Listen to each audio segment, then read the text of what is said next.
This week on Storyboard, we speak to Igor Liskowitz, Director Online to Offline and Call Solutions Google, who's speaking to us about understanding the consumer journey and how Google is providing solutions to brands and consumers. And we also catch up with Mrs. Funny Bones Twinkle Khanna and speak to her on the sidelines of an ad film shoot for Kohler. Hello and welcome to Storyboard. This is Shibani Gharat. The number of smartphone devices are increasing, and with that we see an increase in the number of searches and questions about the products that a consumer wants to buy. Hence, the whole purchase journey of a consumer is also getting complex. Igor Liskowitz, Director Online to Offline and Call Solutions Google, is taking us through this consumer journey and also telling us how Google is helping consumers navigate this journey. Let's take a look at this chat to find out more.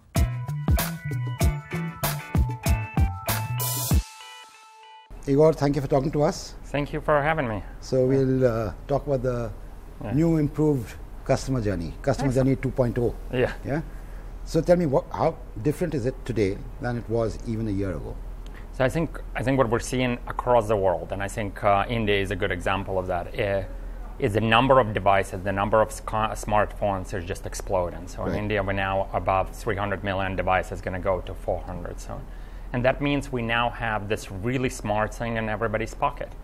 And so it used to be that people only did research for like the high value item. If you buy a car, of course, you're going to do a research. Right. But if you're buying a toothbrush, you're not going to do research. You just walk into a store and buy. Right. Well, that's changing. What we see is the explosion of searches and research and asking questions around things as simple as what is the best toothbrush to buy. Right. And so as a result, the journey is getting a lot more complex. Right. So what we're seeing is the customer journey used to be very simple. You either buy online. Can you sort of go slow on the customer journey? Yeah. No, and go step by step and make it easy for dummies to understand. That's fair. So I think from a customer perspective, it's decision to buy is now influenced by a lot of different steps. Right. So you can buy now online. You can buy on your computer. You can buy on your mobile phone, or you can walk into a store where still majority of retail purchases happen today. Right.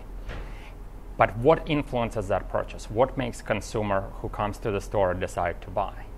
And what we're seeing in the data is that people are asking on the internet, they're asking a lot more questions around what should I do? What should I buy? So what we see is that footfall to stores is declining in a lot of markets, but the purchase value for each consumer that is coming in is increasing. Right. Meaning they come in a lot more prepared and to informed. make that and informed. Right. And so an example of that is like searches near me. So when consumers search for find the best restaurant near me, find the best something. And so the local searches are exploding as a result of people asking now on their mobile devices a question that they normally would have asked their friends. They would say, hey, what is the best place to go buy a laptop? Sure. Now they're going to do that research online before coming in. One of the complexities in India is languages. Yeah. You know, so that I can't do an India question without taking languages. How do you handle the language issue? So that's a very important question for us. So we try to bring to Google as much of the diversity and complexity of India as any other market. So we try to incorporate as many languages.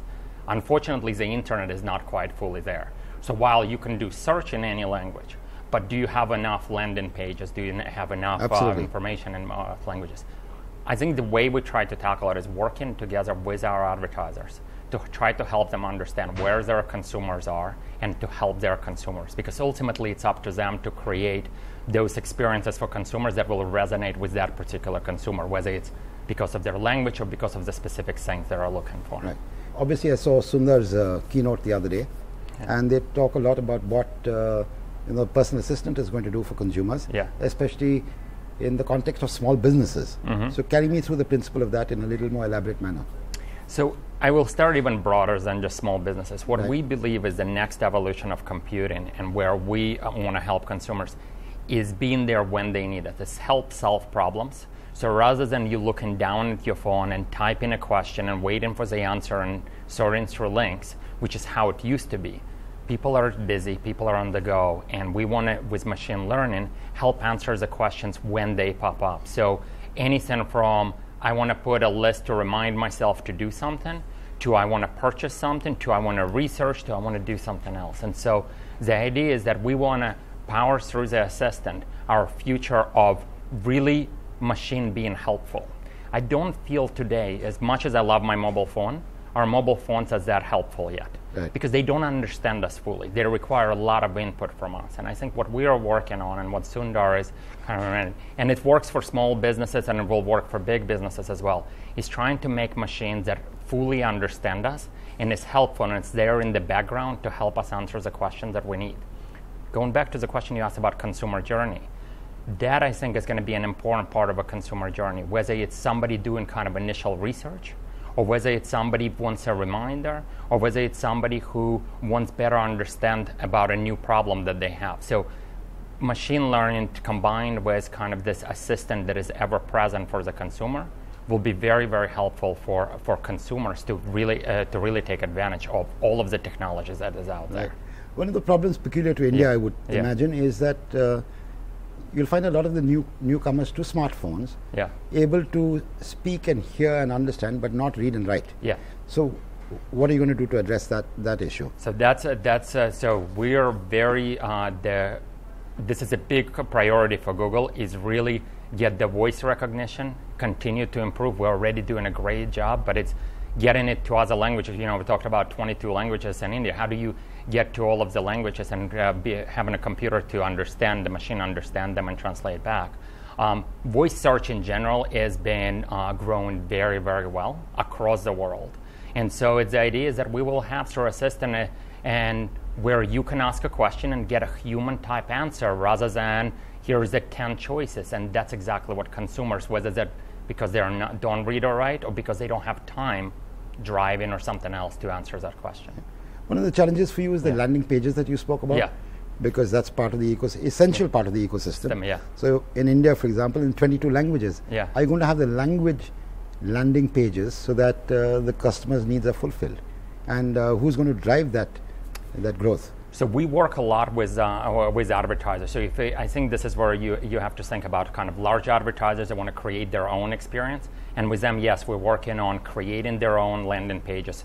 Mobile speed is very important, and we work on them to create in a mobile-enabled pages that will work for consumers. But if you think for a small mom-and-pop shop that want to have a presence on the internet, they don't have time to put in their mobile site in 22 languages.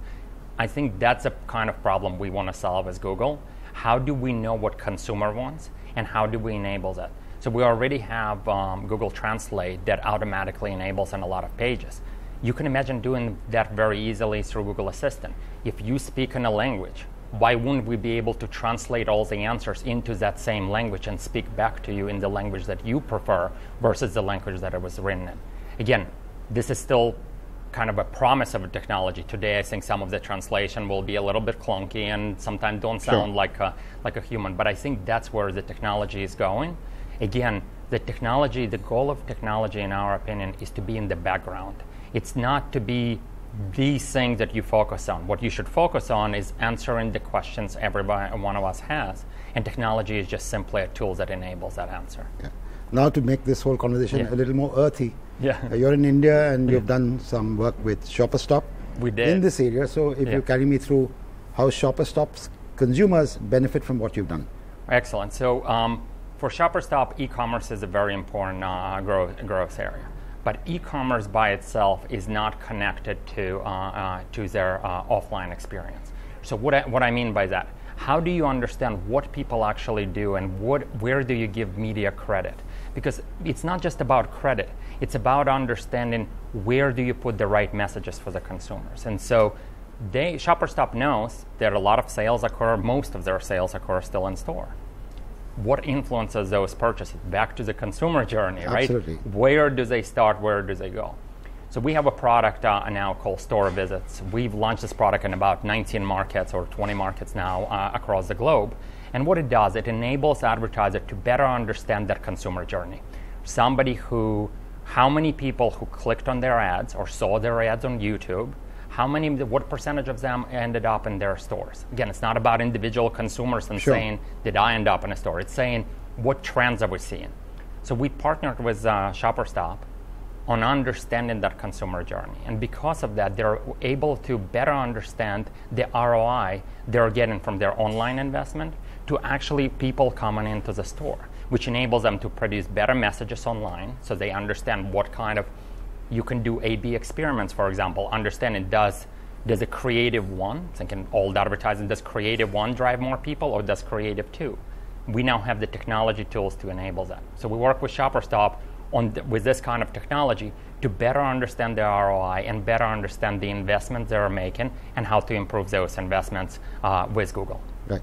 And now I want to tell you, with all this data that you have, how do you have the creative community create the messaging that is required to, shall we say, drive the customer to a particular business or otherwise? So that's a wonderful question. I think we're just starting on this journey because the print media, for example, which is very big in India, have had decades of experience on how do you build a good creative. What is a good creative that actually going to get you to go to a car dealership this weekend or go to ShopperStop this weekend? Online, it's very new. And so we are partnering closely with agencies, we're partnering closely with clients to try to educate and work with them together to saying, how do we do more experimentation? How do we try different things and understand what actually influences people to go to the store? And what's different about online is this idea of audiences as well. That while in a print you put an ad together for a wide variety of users, online you can tailor the message a lot more. If you know that you're targeting users for a specific product, you can tailor a message to that.